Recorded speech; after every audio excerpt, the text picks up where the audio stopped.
Bismillahirrahmanirrahim. Assalamualaikum warahmatullahi wabarakatuh. Bapak-bapak, ibu-ibu, mas-mas, mbak-mbak, khususnya adik-adikku sekalian yang dirahmati Allah dimanapun Anda berada. Kembali di Iip Channel bersama saya, Iip Wijayanto. Kali ini kita akan membahas tema 3 hal yang kamu rasakan ketika mantan akan balik sendiri, meskipun belum ada tanda-tanda mantan akan balik. Ya.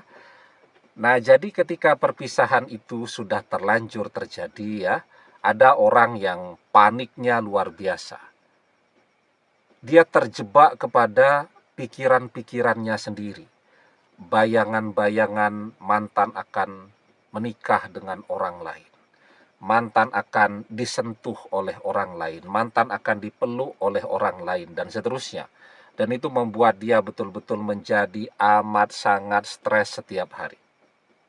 Ya, tetapi ada juga orang yang menjalani perpisahan itu, tetapi dia yakin ya bahwa tidak perlulah dikejar-kejar, tidak perlu difikirkan secara berlebihan dan seterusnya. Mantan ini akan balik sendiri kepada dia. Nah, ada 3 hal yang akan dia rasakan sebagai pertanda bahwa mantan ini akan balik sendiri meskipun belum ada tanda-tanda mantan akan balik. Ya, mantan masih memblokir media sosial kita. Mantan masih sedang sayang-sayangnya dengan orang ketiga. Ya, mantan masih terus berusaha menghindar, menjauhi kita dan seterusnya.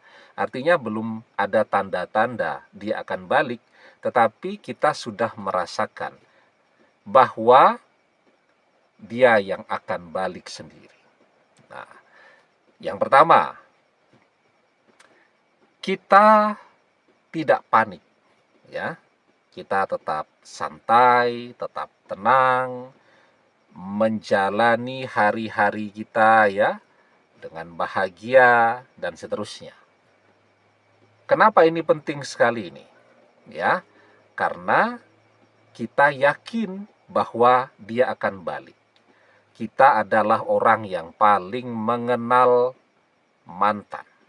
Ya, kita tahu siapa mantan, kita tahu apa pekerjaan mantan, kita tahu berapa kekuatan dompetnya mantan, dan seterusnya. Selama bersama mantan, mantan itu memang kelihatannya keren abis lah. Ya, kaya raya, seperti orang yang sukses, mapan, dan seterusnya. Sebenarnya kantongnya kempes, ya. Semuanya adalah pemberian kita.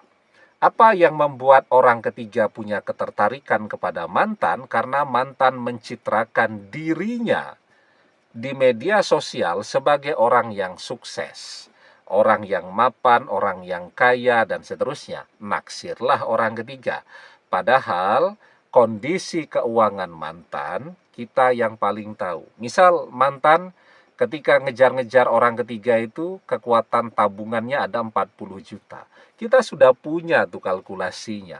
Ya, orang ketiga berpikir mantan kaya raya, duit 40 juta itu bisa bertahan 6 bulan. Ya, itu sudah bagus tuh. Mungkin jangan-jangan baru 2 bulan juga tabungan mantan sudah habis. Dan ketika tabungan mantan habis kan dia balik. Nah, jadi kita merasa tenang betul. Ya, tidak perlu dikhawatirkan lah. Mantan sedang tergoda, tetapi pada waktu dia kehabisan duit dan tidak punya apa-apa, dia mau kemana? Ya, dia tidak punya orang tua yang mau mensupport dia. Orang tuanya lepas tangan dari dia. Ya, udah begitu jauh pula. Ya, kalau misalnya orang tuanya masih satu kota masih enak lah. Ya, kehabisan duit, numpang di rumah orang tua masih bisa makan kan gitu. Ini orang tuanya juga jauh. Ya, dia tidak punya juga saudara yang mau mensupport dia dan seterusnya. Atau dia itu sebenarnya sebatang kara, cuman lagi gaya saja. Nah, jadi apa yang mau dia andalkan dan siapa yang bisa dia andalkan dalam keadaan terpuruk kita? Kita bertemu dengan mantan, mantan belum jadi siapa-siapa, belum punya apa-apa, dalam keadaan terpuruk. Kita membantu dia untuk bangkit. Dan ketika dia terpuruk, orang ketiga tidak mau dengan dia lagi, satu-satunya pengalaman yang ada di dalam benaknya balik kepada kita. Karena cuman kita yang mau menerima dia dalam keadaan dia tidak punya apa-apa. Kalau dia lagi sok kaya tadi, banyak orang yang mau menerima dia, termasuk orang ketiga. Siapa orang tidak mau kemana-mana, ditraktir terus ya, dibelikan ini, belikan itu, dan seterusnya. Ya cintalah orang, kan gitu. Tetapi begitu dia terpuruk, dia hanya kenal satu nama yang mau membantu dia, yang mau menerima dia, yaitu kita. Nah, sehingga ketika mantan mengkhianati itu tidak membuat kita menjadi panik kok. Kita tetap tenang saja dan kita yakin bahwa mantan ini akan balik. Nah, yang kedua, usaha kita sekarang adalah doa agar dia sadar. Nah, yang pertama tadi kita sudah yakin bahwa dia mesti balik. Keyakinan kita itu akan sangat berpengaruh terhadap kualitas doa kita. Kita yakin dia akan balik, maka itu adalah tanda bahwa doa kita terkabul. Dia akan sadar dan dia akan balik. Karena kunci terkabulnya doa adalah yakin bahwa doa itu terkabul. Ud'ullaha wa antum muqinuna bil ijabah wa'lamu annallaha la yastajibu du'a min qalbin ghafilin lahin. Berdoalah dalam keadaan yakin bahwa doa terkabul dan ketahuilah sesungguhnya Allah tidak mengabulkan doa dari hati yang lalai lagi berpaling. Ya. Jadi karena kita sudah yakin mantan akan balik, kita berdoa pun kita yakin bahwa doa kita akan terkabul.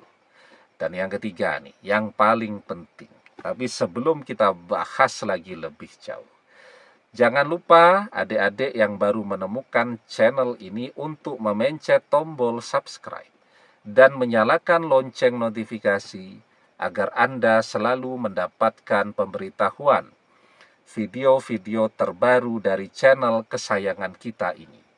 Dengan subscribe, doa-doa kita selalu terhubung sehingga kita selalu bisa berdoa bersama-sama ya.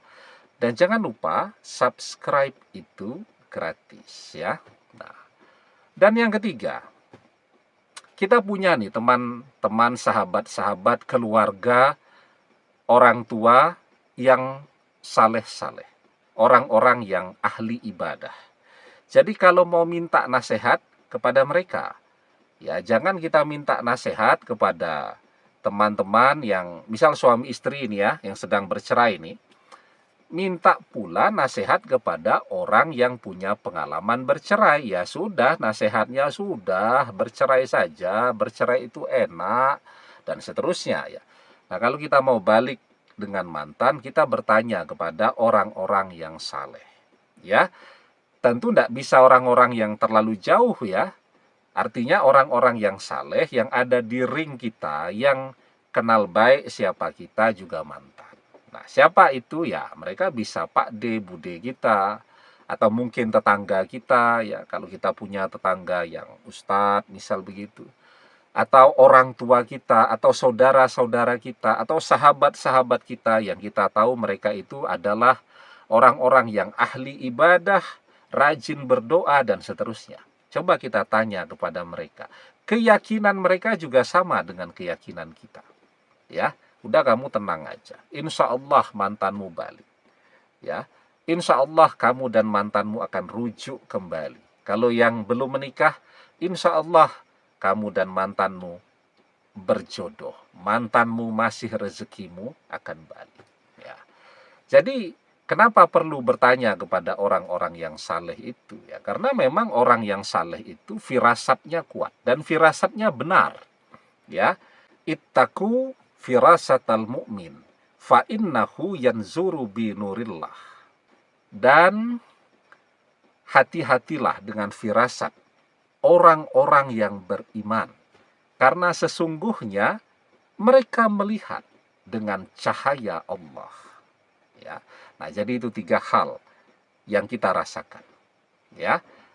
Ketika meskipun belum ada tanda apapun dari mantan, tapi mantan akan balik. Insya Allah. Amin. Demikian, semoga bermanfaat. Wallahu a'lam bissawab, billahi taufik wal hidayah. Assalamualaikum warahmatullahi wabarakatuh.